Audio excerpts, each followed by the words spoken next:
Hey guys, welcome to the Deansy Boy Show podcast, and I am your host, Reese Deans, and I am back with another episode of the Deansy Boy Show podcast, and I'm glad you're still with me, and I'm still alive, so let's cut to the chase. Now, the reason why I've been off the Deansy Boy Show for quite a while is because I had commitments.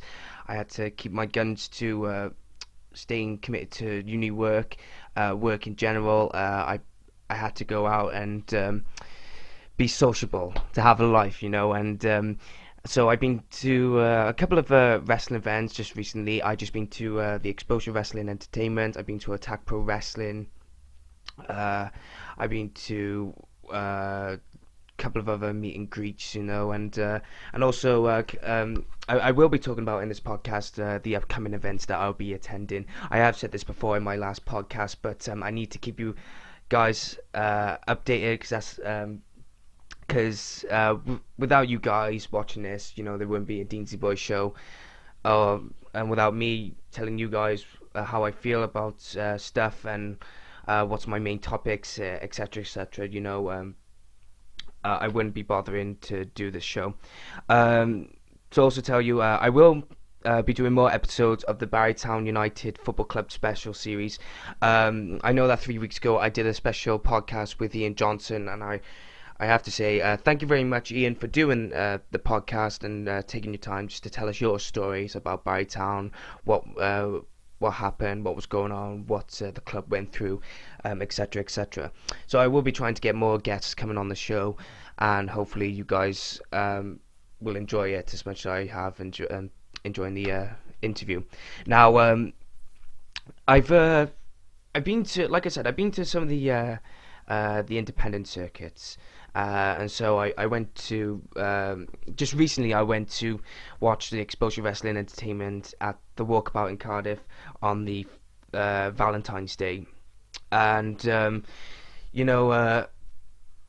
I remember going to my first one, and this was last year on the 1st of November 2015, and comparing the first one I went to the second one, I could say that the first one was better because it had more crowds participating in the actual wrestling. There was more atmosphere inside the Walkabout. I think they had more big names, and there was a variety of matches. You had a triple threat match.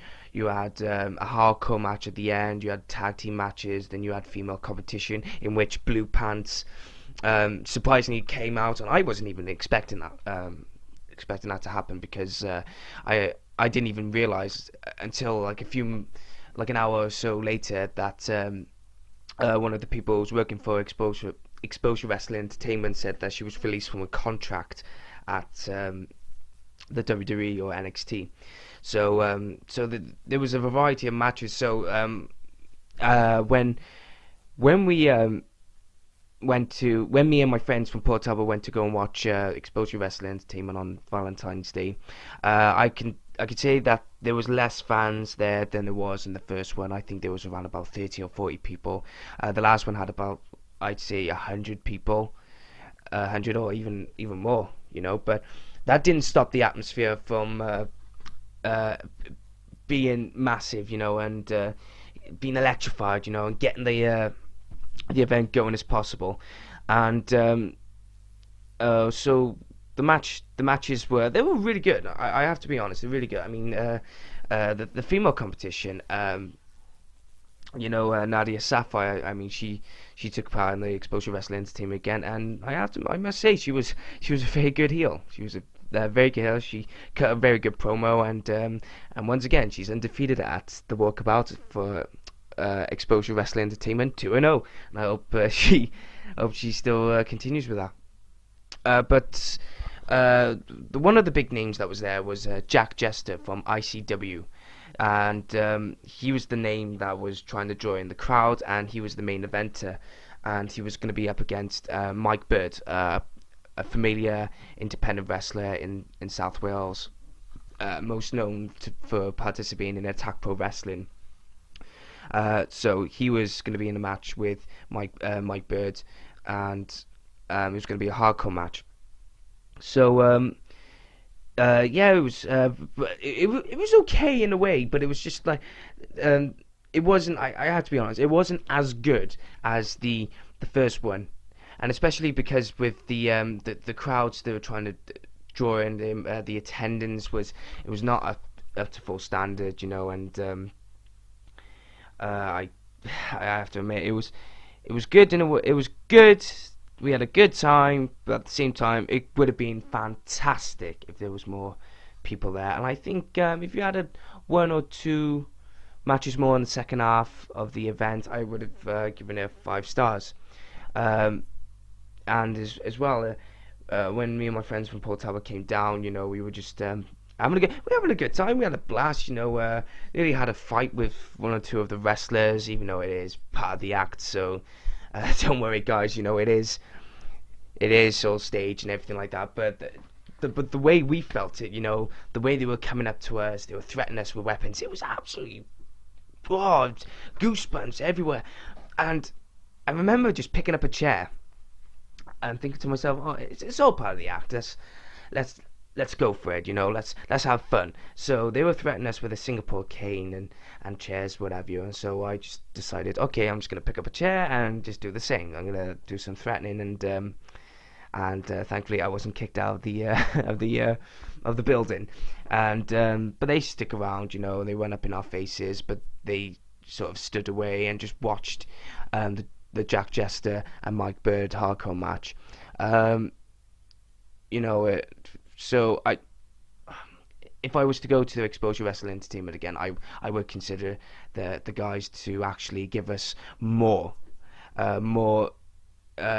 flavor, more matches to entertain us, and I'm not criticizing Exposure Wrestling Entertainment for uh, being not good, because to give them credit and just to back them up a bit, they had Attack Pro Wrestling on the same night, and because I didn't have any tickets for the Attack Pro Wrestling and I knew more about the event of the walkabout more, I just decided, you know what, I'm going to go with friends with Port Talbot. I haven't seen in a while, let's have a good catch up and just watch the wrestling.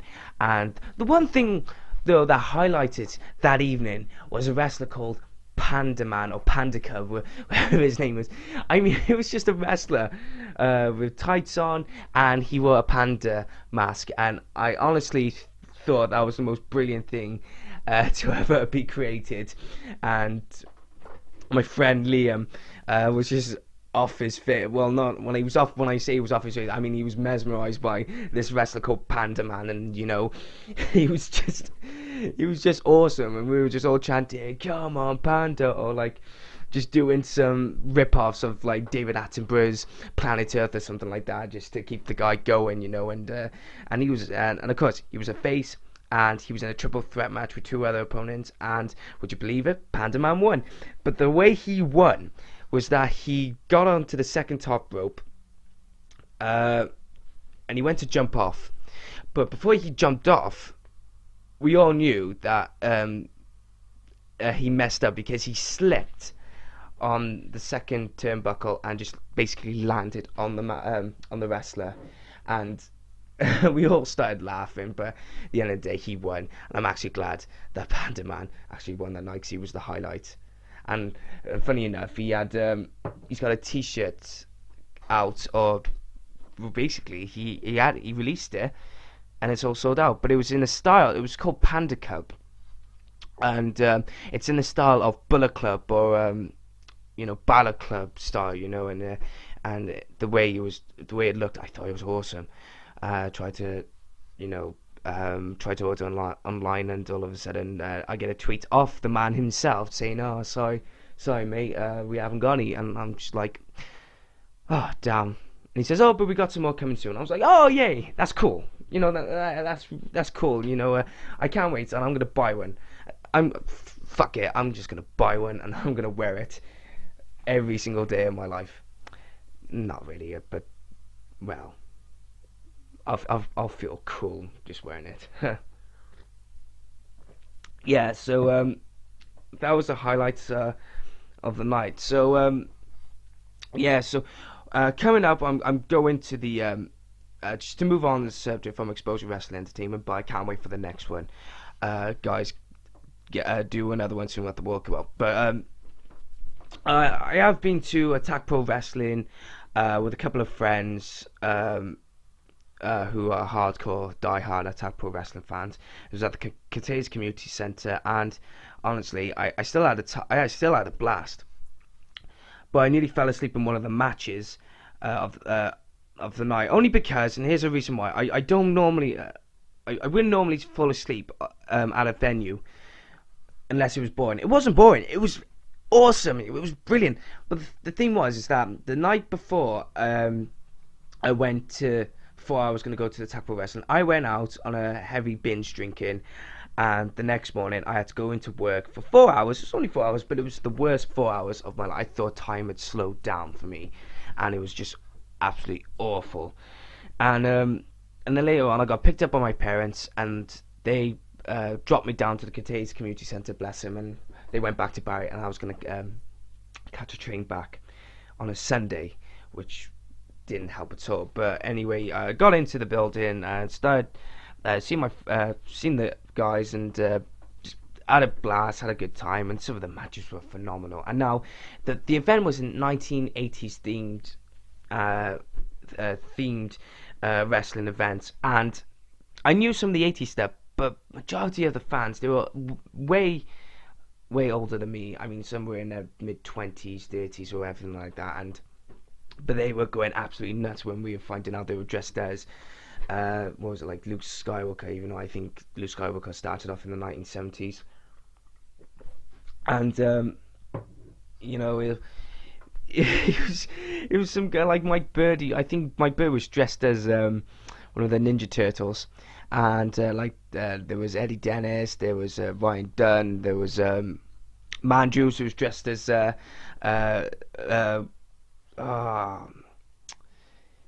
should remember, but it was the character of Back to the Future. Not Doc, not the Doc, but Michael's character.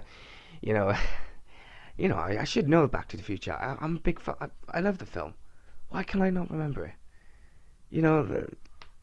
I should give myself a slap on the wrist for that, because that's naughty. I should remember. I should know that. But the entire evening was absolutely phenomenal, and I have to give credit to Attack Pro Wrestling. It's one of the best independent wrestling circuits I've been to in a while, and and I just can't wait for the next Attack Pro Wrestling to come to Cardiff. But I know they go to Bristol, but we've always been trying to plan to watch it in Bristol. But it's just all about commitment and if we're free or available or not. So guys, I got some news. So like I said, I'm going to the Cardiff Comic Con. I'm going to on the 21st of April, an evening with Bret the Hitman Hart. Now I know he's been we've all had a scare that he's announced that he had prostate cancer, but thank God he put cancer in the sharpshooter and he made cancer tap out. So Bret Hart, if you're listening to this, but anyone who's a big Bret Hart fan, I think everyone would agree with me with this, but you made cancer tap out. You beat cancer. You kicked his ass. You're the best there is, the best there was, the best there ever will be. I'm glad you done it, mate. Hope you get better soon and recover immediately. I can't wait to see you on 21st of April, just to shake your hand and just to say you're a hero, you're a survivor, and my God, you are the best. Bret Hart, see you soon, mate. All the best. All the best. Now, WrestleMania is around the corner. Now we've got a few weeks remaining, and we're having a big build-up. And would you believe it? On an episode of Monday Night Raw, just after Fastlane, Vince McMahon and Stephanie, they're in the ring, and who comes out? Shane McMahon. Shane McMahon is back. He's returned, and he's fucked shit up. He's cut one of the best promos, I think, in a while, because the promo he cut, he was actually telling the truth. He was telling you, he's saying what we the fans have been dying to say to Vince and Stephanie. We all know what Vince and Stephanie are like. They're a bunch of ass kissers. They only want to hear what they want to hear, and a bunch of fucking hypocrites. So I'm glad that Shane McMahon's back, but also Vince McMahon has just booked the match with Shane McMahon versus The Undertaker at Hell in a Cell. I can't wait for that match. But at the same time, I'm wondering if like Shane McMahon would turn around and say, I don't want to be in that match. And then Vince McMahon would be like, oh, who do you want then? You gotta have a representation. And then I think, now, don't criticize me when I say this, but it's either going to be Sting or John Cena to take over Shane's part in the match. And it is very logical because John Cena, he's been head of the company, he's been the face of the WWE. I know he's off the shoulder injury, but there are rumors that he's coming back just to do the match.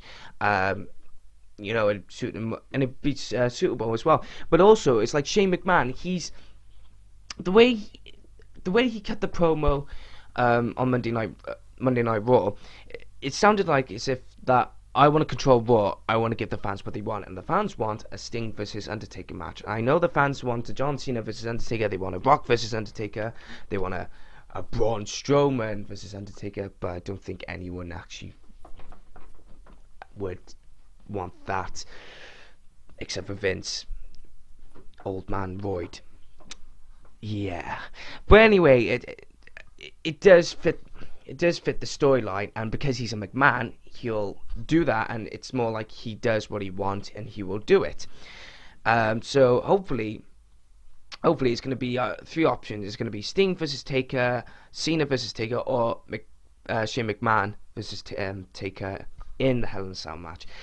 But if it is Shane McMahon versus The Undertaker in Hell in a Cell, I would say it would be a very good match, because you can see how it would go and how it would be planned. And I think The Undertaker and Shane McMahon would pull it off. And some people are saying like The Undertaker's third wheel in this, but let's face it, Vince McMahon, he's a bit of a dick. He's got Alzheimer's. He doesn't know what he's talking about. So he's just going to book anything he wants. So I can't wait for WrestleMania. And especially I can't wait for the Dean Ambrose and Brock Lesnar street fight. I knew straight at the Fastlane. I said to a few friends, I said, they are going to have a Dean Ambrose versus Brock Lesnar match, and it's going to be a street fight. Because if it was going to be a normal match, a singles competitive match, disqualification, ring out counts, etc., etc., it is going to be obvious that Brock Lesnar will win that match single-handedly. He will destroy Dean Ambrose. But now they're putting it the street fight. It is now 50-50, because Dean Ambrose is that sort of wrestler who would use weapons to gain the upper hand. Because he's a ground dirty wrestler. He's got CZW background, and he's got hardcore blood in him, and we still hope that Mick Foley and Dean Ambrose will happen, but it's not going to happen at all. But anyway, I'm looking forward to that match. The only match I'm not looking forward to, well, technically I am, but I'm not, is Triple H and Roman Reigns. I'm looking forward to it to see how they will conclude the WrestleMania, and if Roman Reigns do win, which I think he will, there'll be riots in Texas, and if The Undertaker loses to Shane McMahon, there'll be riots in Texas. And I'll join him as well. I'll fly to Texas and join the riots. But then again, we'll have to wait and see. And we'll have to wait and see what will happen and what will go down at the grandest stage of them all, and just see what happens. So hopefully they'll pull it off, and I got hope in the WWE to plan it, and I do not have hope with the creative team, though. The creative writing team, they just... I don't have it, because I hope they just don't fuck up the Shane McMahon and Taker match. Because if they do, I'm just gonna fly down there and kick him in the dick. So yeah, that's just probably what I'll do. But anyway, guys, the reason why like I said, I've been off is because of commitments and everything like that. So I haven't really got anything planned. It's just to keep the show going, so that you guys are entertained, and it gets me going to keep going with this podcast, to get it on the up and up, etc. And so guys, I have to conclude this now by saying that a big shout out to my friend Leighton, or Lee, or Leighton Balla as he's called. Shout out to him. Shout out to Ryan Cox. Shout out to Nick Hewitt. Shout out to Nick Latham. Shout out to my good friend Ashley Cox. Wink, wink. All the best in Manchester, mate. So, guys, this is the Deansy Boy Show. I know this is a very quick ending, but I'll do a better one next time, no doubt about it. And guess what? I will see you at the Cardiff Film and Comic Con next week on the 5th of March. And all the best, guys. And this is the Deansy Boy Show. I am your host, Rhys Deans. Goodbye.